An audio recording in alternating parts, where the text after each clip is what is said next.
Hotel Sierra, W7 question mark, Hotel Sierra, SM60D5 for you only, over. Stone Shell, W7 Hotel Sierra, Sugar Mike 60. Okay, we got one more coming up, and I'll pick the microphone up. I need a leash on this thing, I think. The next program, John Tramontanos is going to do the Georgia QSO Party, and you'll have heard him do it before, so I think you'll enjoy this program as well. Where is he? Got your mic on? Hello, hello. There we go.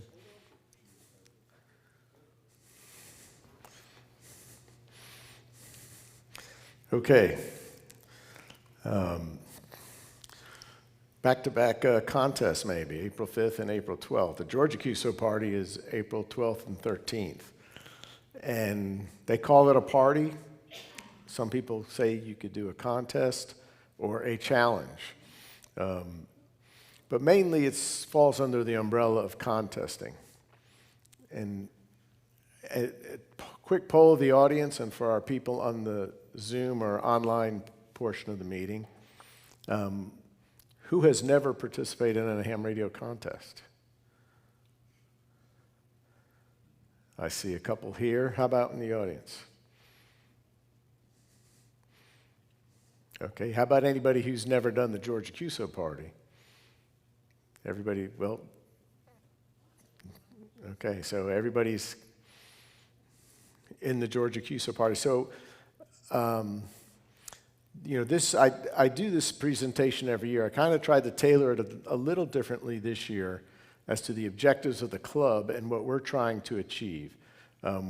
We do very well every year, as you all know. There's a little hammer there on the table, and we've kind of win the gavel most years that we participate, and we're proud of that, but the real objective is to get people involved. So I'm going to stick with contesting for a minute. And, you know, a lot of us probably went out and got our license. I know me, I was out, I wanted to work DX. I didn't know what contesting was. I didn't know what 2 meters was. I just wanted to get on HF and talk all over the world. Didn't know if I could do that or not at the time, but I was talking with Neil on the ride over here. I'm going to give him props again. Next month, we'll mark 37 years of ham radio where Neil Foster passed me on my novice exam. So, yes, thank you, Neil.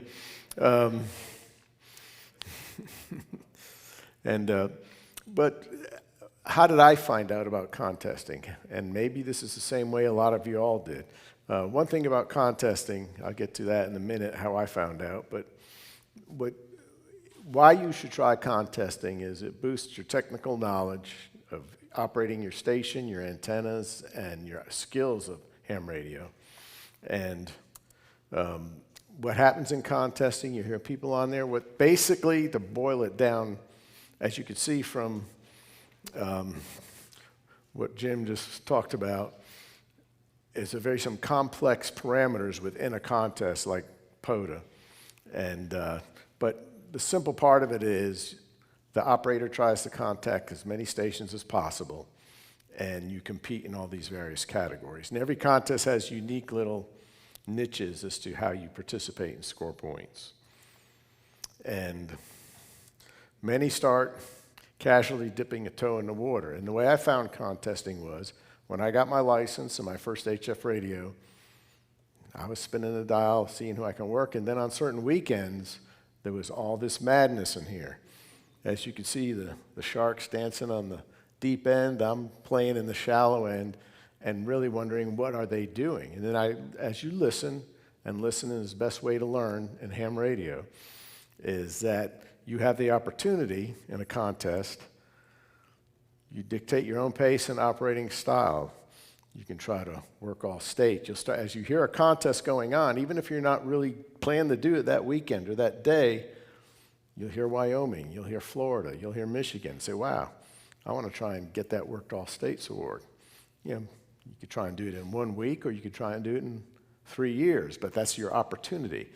And then you start seeing these DX contests all of a sudden, which I was interested in. When there's a contest going on, Belgium's on, Africa's on, South America's on. You jump in, see what your station's capable of doing. And then I didn't score my contests. I logged them, but I didn't send entries into the contest groups. I was just having fun. Or you could have more fun and count your scores. And as you start to do a few, you say, well, why don't I go in there and buy the software? Why don't I start logging and mailing it in? And, you may find out you finish in second place in low-power left-handed operators of the state of Georgia. They have all these little niches, and, it's fun to score. Some people don't care, but it's just something to think about. When you're shooting for a goal, you'll perform better. And, it's all the individual operators' discretion as to how they want to do it. But the Georgia QSO Party is ours. And what we do in the Georgia QSO Party is North Fulton's goal is to have fun. We wouldn't do it if we didn't have fun. And again, going back to the first slide, you're utilizing your HS privileges, you're learning what are the capabilities of the station, what are your capabilities as an operator. And if you start getting the ham radio, you want to always improve, always tweak things, and get better. And the NARFL Challenge, we'll get to here in a minute, but the Georgia QSO Party, like the POTA, the main body of the contest keeps the scores, but we keep them internally for our members here. It's sort of a fun thing to do where we accumulate it. We're not really competing against each other, but we're working together as a team, trying to improve our scores and see how many people we can get on HF. We get a lot of people that come into the hobby, and it's great. They get a technician license, but I think if you got to, as you participate more and more, whether it's POTA or CW, learning these new aspects makes it a whole lot more fun. I like the fact that I can do all three of, I call the three main modes, digital, sideband, and CW, and not limit myself. And then again, to reiterate, the NARFL Challenge, we're going to get a little more into that, but we're asking you to keep score, and we'll talk a little bit about that and encourage fellow members to be engaged, because we'll be talking about this the whole next month before April 12th, signing up people and relaying what our plans are. Okay, GQP, Georgia QSO Party, is the second weekend of April. And it's not on Easter weekend this year, which takes out a lot of conflicts, and that's good. We do conflict with the Masters Golf Tournament. And some people, that's important because there's some big fans out there. And and the GQP, as you see the logos up there, it's sponsored by the Southeast Contest Club and the Southeast DX Club. And there's some longtime members there that administered this contest.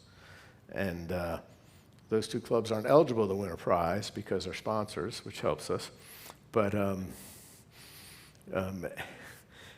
when you get into it, you can decide how long and when to operate. It's 2 10-hour sessions on Saturday and Sunday, the 12th and 13th. You can operate 5 minutes, 1/2 hour, an hour. You can go the whole 20 hours. Not many people do that, but there are people that do that. I go back 11 years. I think it was 2000. Oh, maybe it was 21 years. I have the slide here. When I was in the Sunday afternoon, as things really get hot, you'll find most contests, the last 2 hours of a contest, things get really crazy because the real ops, the real banger contesters are trying to max their scores, and then the non-heavier ops will come in at the end because the real ops are trying to work them, and it's kind of easy to make contacts because there's not much frantic activity as there is in the early hours of a show.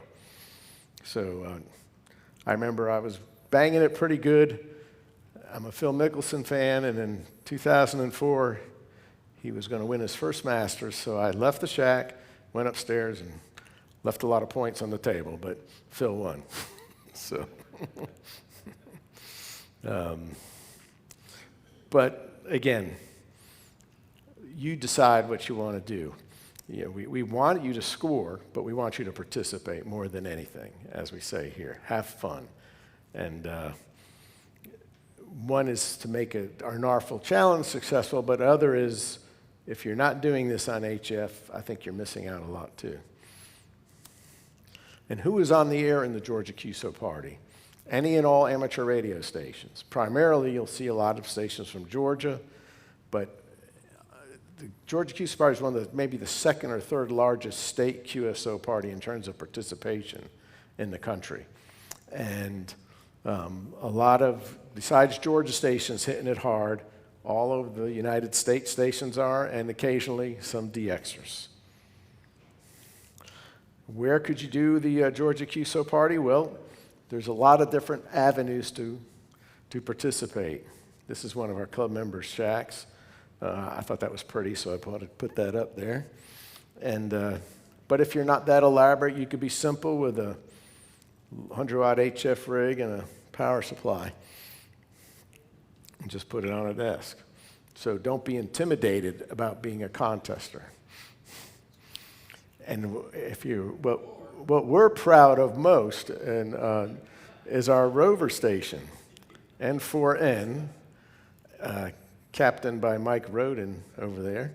And we'll get into rovers in a second, but basically these three gentlemen, or whoever he recruits for his team, ride around for 20 hours in that Yukon, right? Yes. How many miles are on that now? 345,000. 345,000. They still got the original tires, right?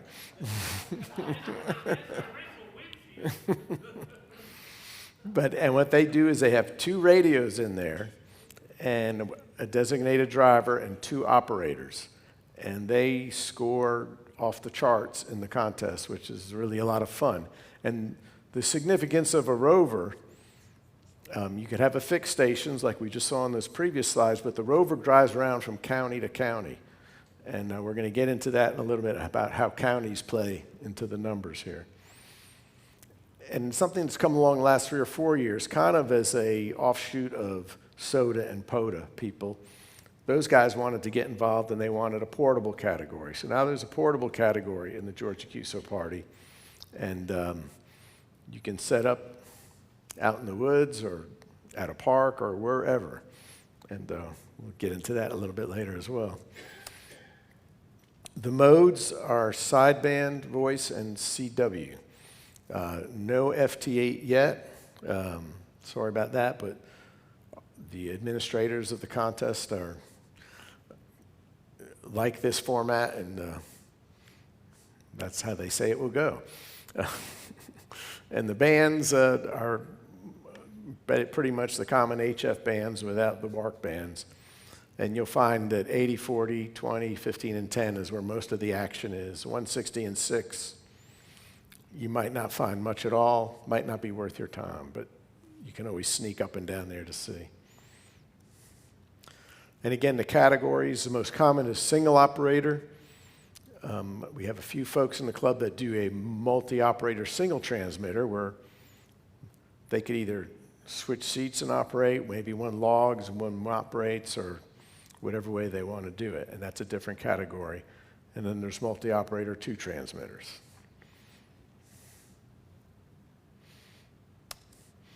And we spoke about rovers and rover multi-operators and portable operators. And this is all in the rules of the contest. I pared this thing down this year a good bit, knowing that we had the other presentations, and wanted to go over the general things. A lot of it is spend 30 minutes reading the rules the week before and read them again a couple times for the show. So how do you score in the Georgia QSO Party? Well, as we mentioned, the type of operators you'd run into. There's operators outside of Georgia. Their incentive is to contact Georgia stations. They don't get points for contacting non-Georgia stations. So if you're in Ohio, you just want to work all the Georgia stations you can. And how do your points multiply? Well, there's multipliers are what enhances your score by how many multipliers you get. And multipliers are counties in Georgia, 159 counties. So every time the operator in Ohio works a Georgia station in Cobb County, that's a multiplier. Fulton County, now he's got 2 multipliers. So when the math goes with his scoring, the more multipliers you have times your contacts, it starts increasing. So everybody's trying to get more counties. So, as we just said, operators outside of Georgia are trying to earn points with Georgia stations. They're looking for you. So when you turn on that radio, call CQ, you're going to get some action. How about operators inside Georgia? Well, we're unique in the respect that we can work non-Georgia stations and Georgia stations, so we get points for both. We don't get county multipliers, but we can talk to everybody in this room and get points. So Georgia stations are looking for you, as well as the DX. And CW contacts are 2 points, sideband contacts are 1 point. And DX counts for a point, but no multiplier. And there's 128 possible multipliers in the contest, the 51 states, the 13 Canadian provinces. You add that up to 64, you double it for sideband and CW, and you can round up 128 multipliers.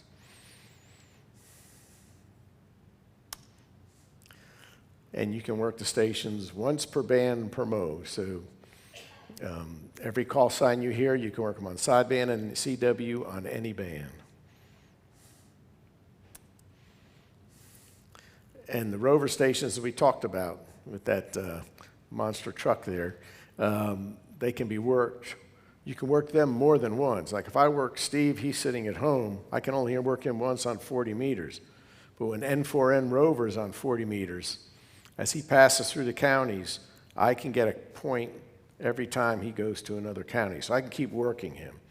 I'll work them sometimes 12 to 24 times during the contest. I try to follow them just to help them out. It only gives me 1 point, but they get their multipliers too, I guess. So that's why they get a big score. So rovers are interesting. Comments? Lacey worked us 182 times. Okay. Lacey, OM2VL, our DX friend who works everybody a lot in the Georgia QSO Party, worked 182. Okay. N4N worked them 182 times, Lacey. And probably most of you have been in the QSO Party have probably worked him, because I never call him. He's out hunting and pouncing. We'll get to that in a second. Okay, so it sounds complicated, all this scoring. And if you're doing it on a pencil and paper, it is. But nobody does that anymore. I think almost everybody has computers in the shack, and we use computer logging.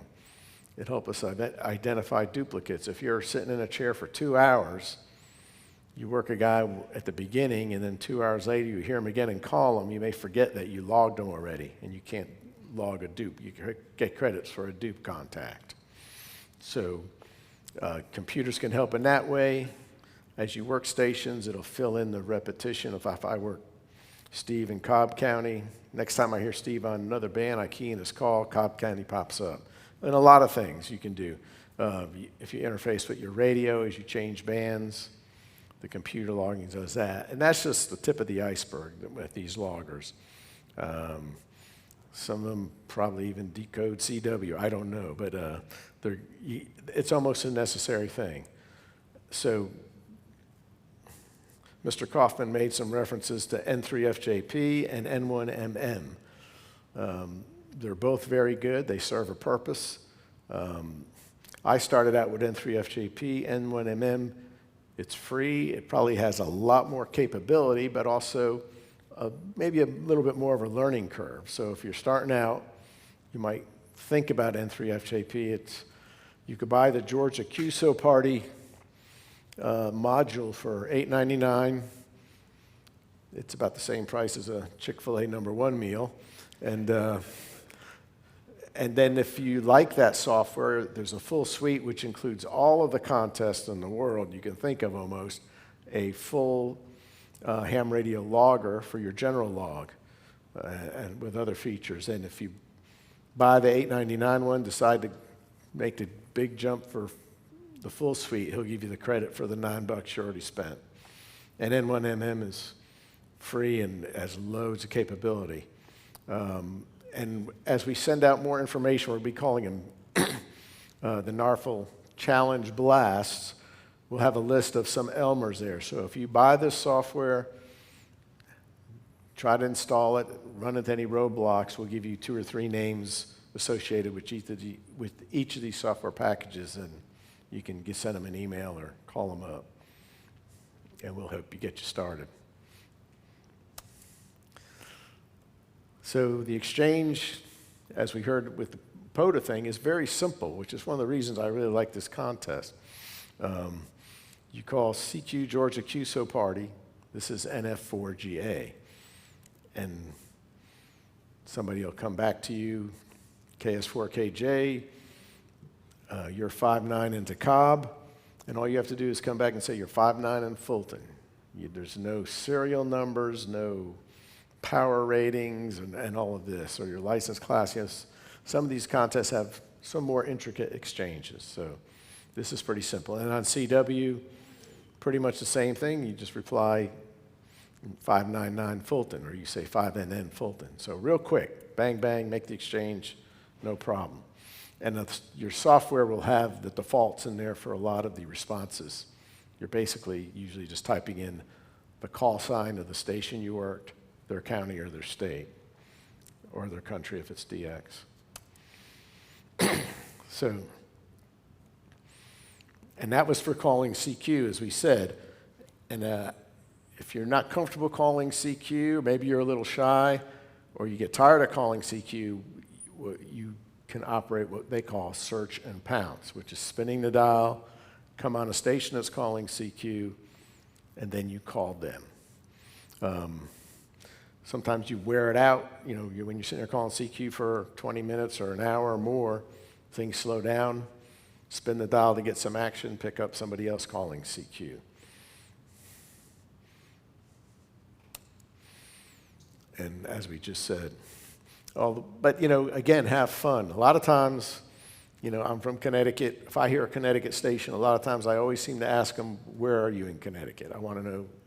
And sometimes I run into people that, I might have known from my CB days up there. Who knows? But it's fun. So enjoy yourself. You could take it as serious as you want. And if you're the one calling CQ, maybe it's a little more acceptable to stop and socialize. If the other guy's calling CQ and running, you may not want to bother him. Let him run. So, what's important? When you've done, had a lot of fun, you're counting your numbers, you got to submit your scores to the Georgia QSO Party, the main Georgia QSO Party, and then later on the North Fulton Challenge, which is sending it into the club. We tabulate it and have our own fun little, I don't say competition, but awards recognition. And one thing I'd like for y'all to do, everybody's got these little phones, take some pictures of wherever you are. We'd like to put it in the newsletter. I think it shows a lot. And, I had to hunt for the ones I got there, so I'd like to see some new ones. And the deadline, again, just like the other one, 2 weeks after the event, there's a Cabrillo file that'll be generated by your logging software. It's easy. And just have to make sure you put North Fulton Amateur Radio League as your club. Spell it out in full. And that'll be on our website and in what I call the blast that we'll be sending you. And we ask you to send a spreadsheet to the club showing your scores, your bands, your counties, how you did.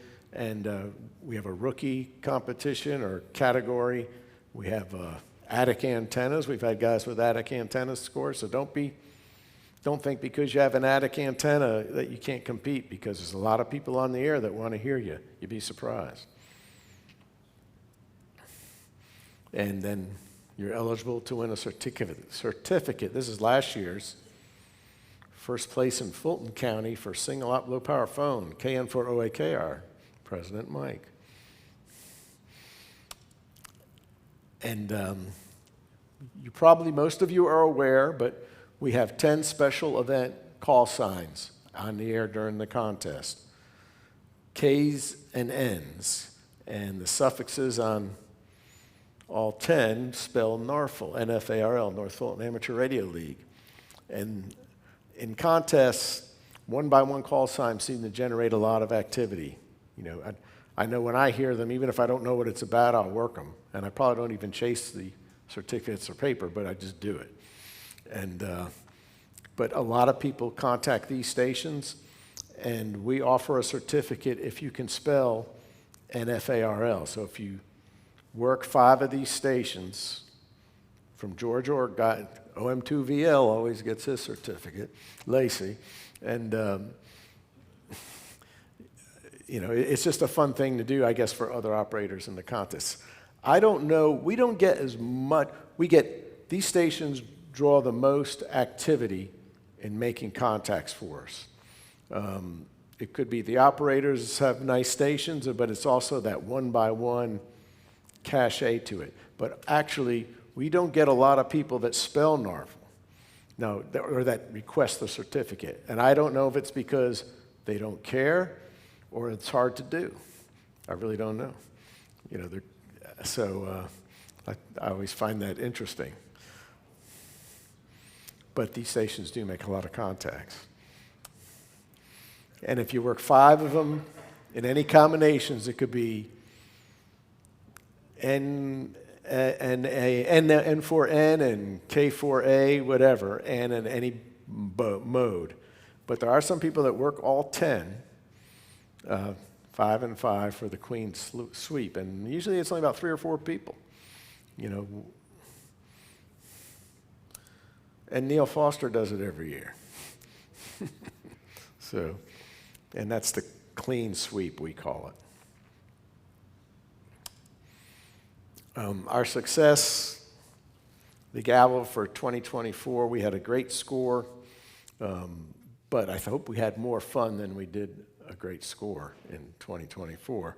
A significant thing was the NARFL Challenge team scored well, and if we exclude those 10 call signs, which do generate a lot of our scoring total, the combined scores of all the people in the general challenge category eclipse the total of the second place Georgia club. So we're killing everybody.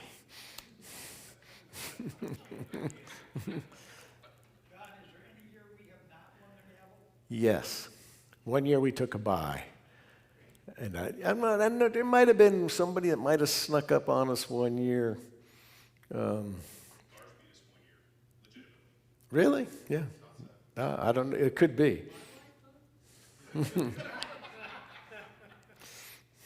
I don't remember ever buying them ice cream. Okay. John, how many gavels do we have? Mike's got a little woodworking thing going there. There's a bunch in the storage shed.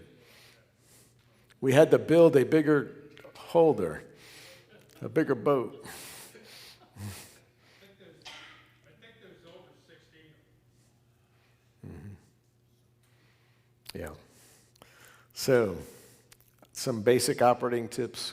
Get on there and call CQ. Don't be shy. If you're not a 4-call in Georgia, you have to ID with your county so people will know you're in Georgia. Like this Whiskey 3 Whiskey Lima would say Whiskey 3 Whiskey Lima / Fulton and CW, or he'd say Fulton, calling GQP. And you do not have to have a superstation to succeed and have fun, because a lot of people will call you. The solar cycle's in our favor, as well as us being from Georgia. So 2 things going for you there. And simple dipole or NFED can score well, but even if you don't score well, you'll make a lot of contacts and have a lot of fun. Hey, John, for the techs, 10 meters has been open lately. That's right. So, and can't they use CW too?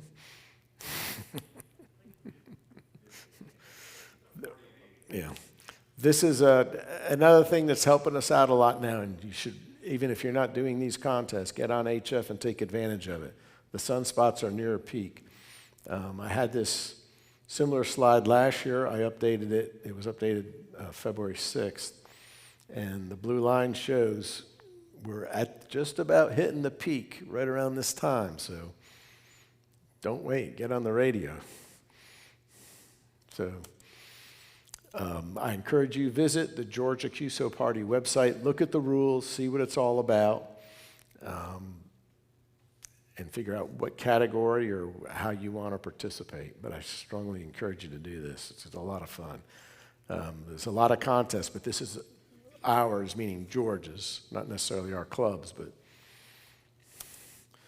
And then we're going to be posting on our new website, our newly updated website, a lot more information. We'll probably be hitting it next week.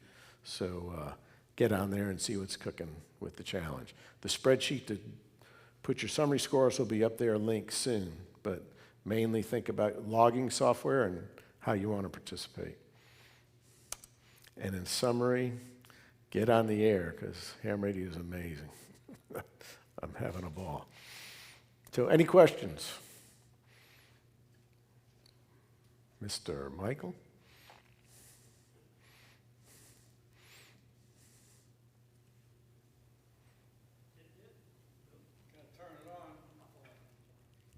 There we go. Not necessarily a question, but if anyone wants to see some of the pictures from our rover operation, it's on my QRZ page, K5JR. I think that's where John got one of those pictures. Well, I think you probably sent them to me, but probably so. K5JR, that's right. And, sir? John, you mentioned the portable category. So could you explain that a little bit more? And also, is it possible to run POTA and the Georgia QSO Party at the same time? Well, I guess somebody did that. But, well, I'll answer the first question. The portable category, I don't know much about the specifics of it per se. I was reading the rules earlier this evening.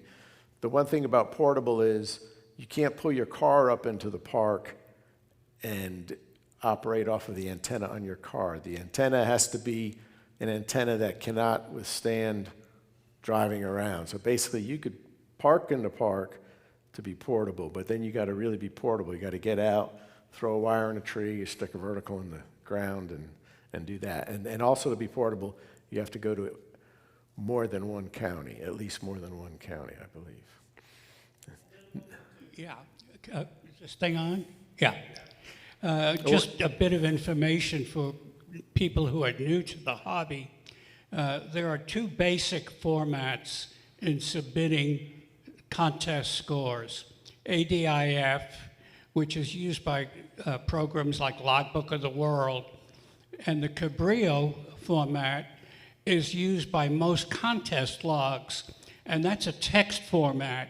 It's actually a lot easier to read or to make a correction, which is why they use the Cabrillo format.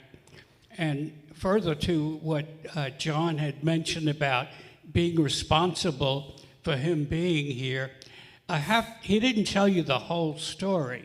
And briefly, I will tell you that story.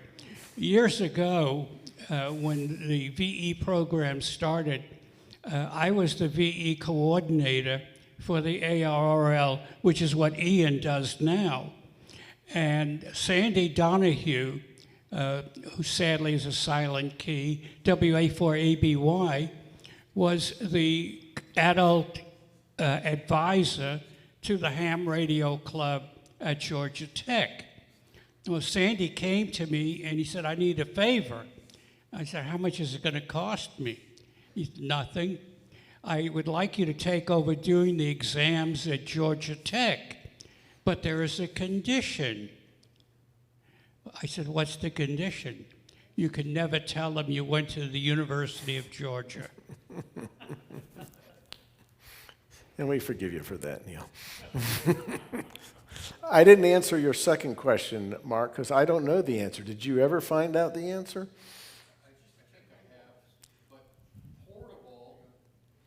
Or portable POTA? Portable sounds like the get around. Seems like that's a new category that we did not have last time. No,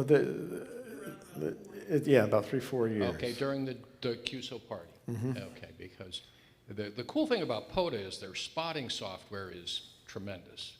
And many people don't participate in contests, but they will answer a POTA activation. And as a Georgia QSO party double, there's a huge benefit as to the draw that one can get as a result of being spotted on a POTA. And it is phenomenal going from doing it the way we normally do to hyperblasting your location situation. So anyway, be aware of that, and I think we are. I was under the impression that last year one station actually utilized that technique. Did they have success with it? They would have had they not accidentally put in one CW contact, and that changed their classification. Okay. Pardon me? You don't have to enter that contact. Yeah, he did it But- but in error. You don't. He said you don't have to enter that contact, but they accidentally did. And so somebody will maybe want a plaque around here or not? Did it, or?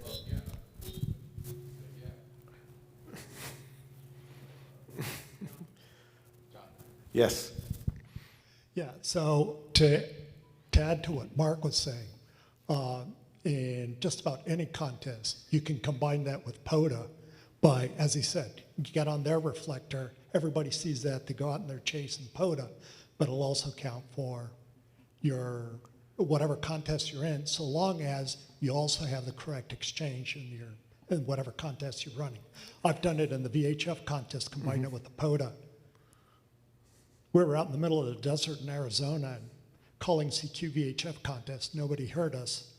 So we managed to put it on the POTA website, and all of a sudden we had contacts. We got 37 contacts. Very good.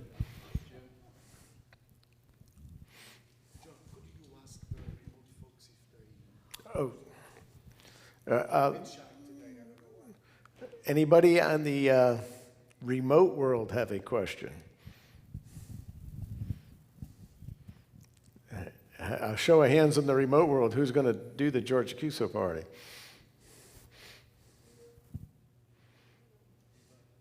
Well, we're taking your names down, so you're going to hear from us. We got Christopher, Dave, Fred, Gary, Jim, Marius, Martha, and Mike Cohen. Oh, Marius, he was there last year. Jim raised his hand. Okay. So there's more than one QSO party going on that weekend. New Mexico in particular, they're all doing the same thing that we are.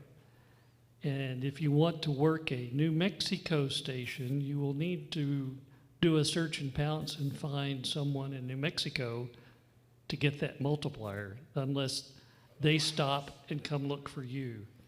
South Dakota, I think, is also there. Yeah. So there may be some multipliers that won't come to you naturally. And you can kind of do a cross QSO, yeah. With New Mexico being on in the morning before we start our contest on Saturday, it's a good way to test your equipment, see how far you're getting out. You can get New Mexico easy. It's just a good way to kind of fire things up a little bit. Okay. If one more question, Tony, you got the last one. Yeah, is there multi-operator stations allowed in this contest? Yes. That's, The reason I brought that up, like on N1MM, you gotta do a Control O and enter your call sign. Otherwise, you just got one long foul and you don't know who's operated what. Well, you could do that. I've never done a multi-operating station, but I think you just put yourself down as that, and when you check the box, I mean, you don't have to have it. When the score submission, I don't think will distinguish who's operating, just the call sign.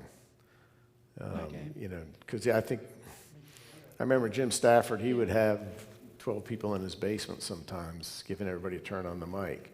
And, you know, I don't think the software even had that capability back then, probably. Okay, N1MM will track.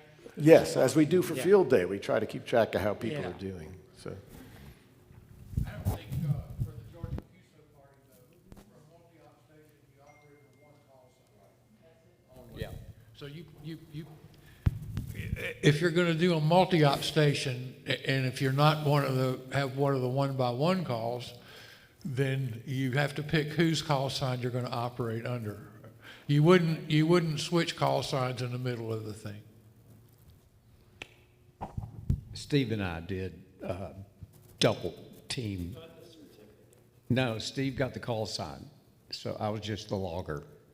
And but we won the contest for double operator, high power. Okay, well, thank you all for coming. Oh, and now we got to keep the...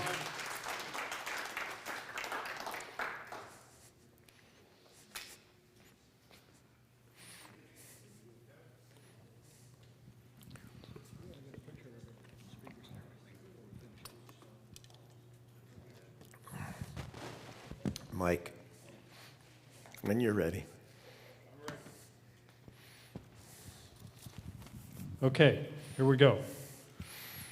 So Okay. this is the moment you've all been waiting for, and that's, Yeah, we've got a bunch we tonight. got a bunch of stuff going on. We're going to start out with the money first. Red tickets. And we've got $38. So 75 was the haul. Half goes to the winner here. And I don't have a ticket, so.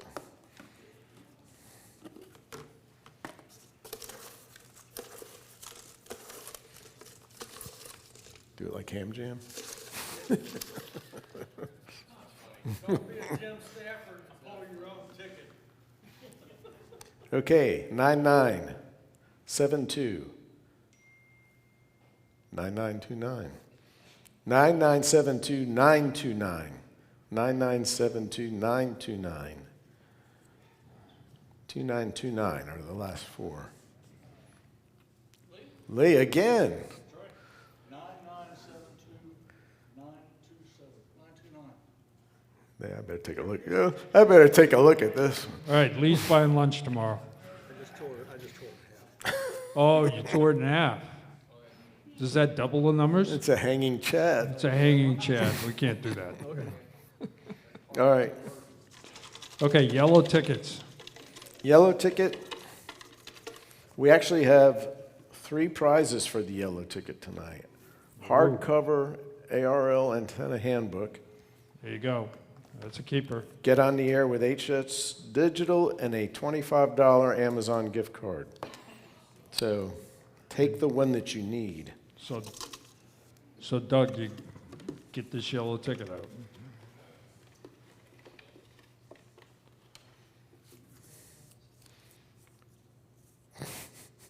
No. Two, Too many nines? $2.99. Hey. Done.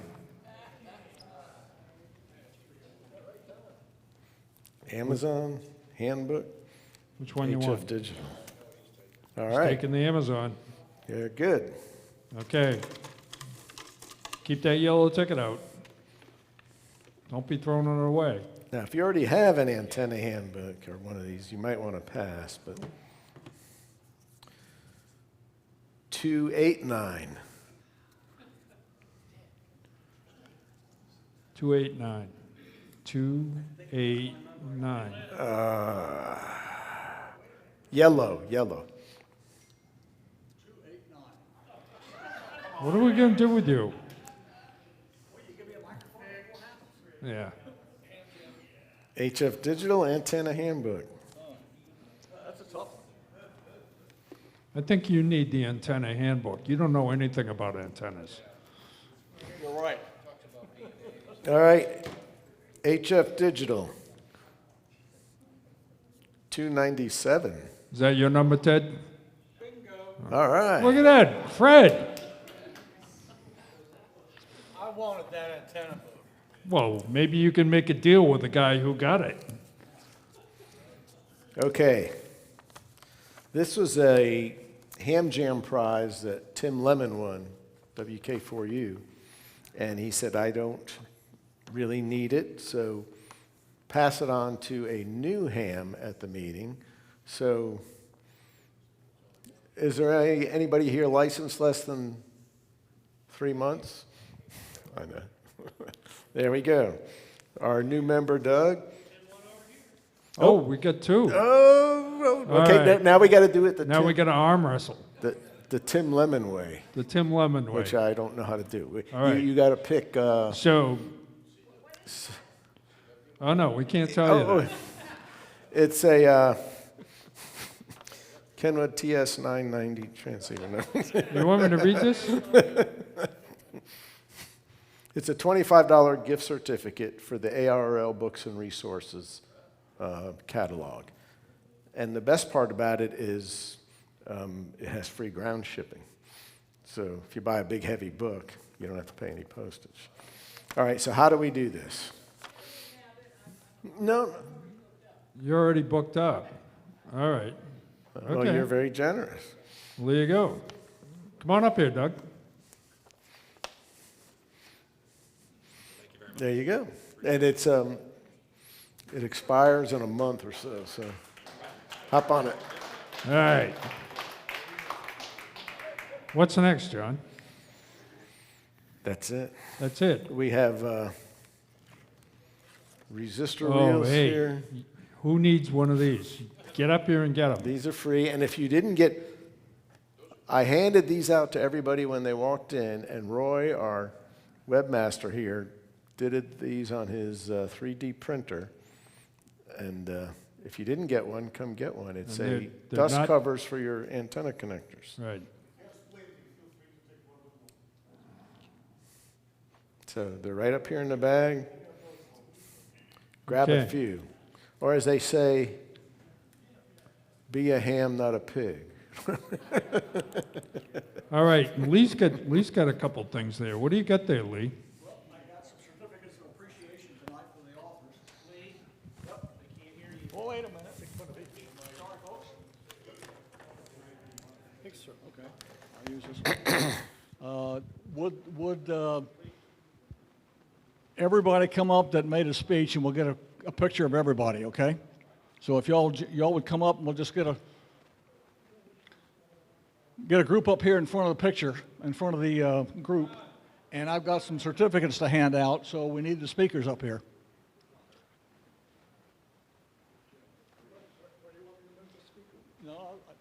No. Just get in the middle here and hold that spot right there. Okay.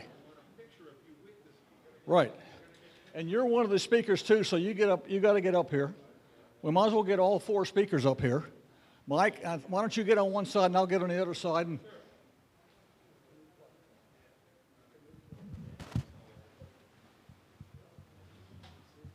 here's yours, Jim. Okay. Thanks, sir. And here's yours. What a beautiful design. Yours will be in the mail, and you might get one. Give him a round of applause, okay?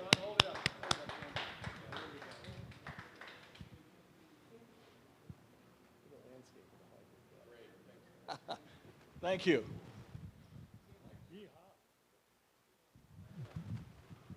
Okay. So here we are at 9:15. Thank you very much. And there's no cookies, so you can't fight about those.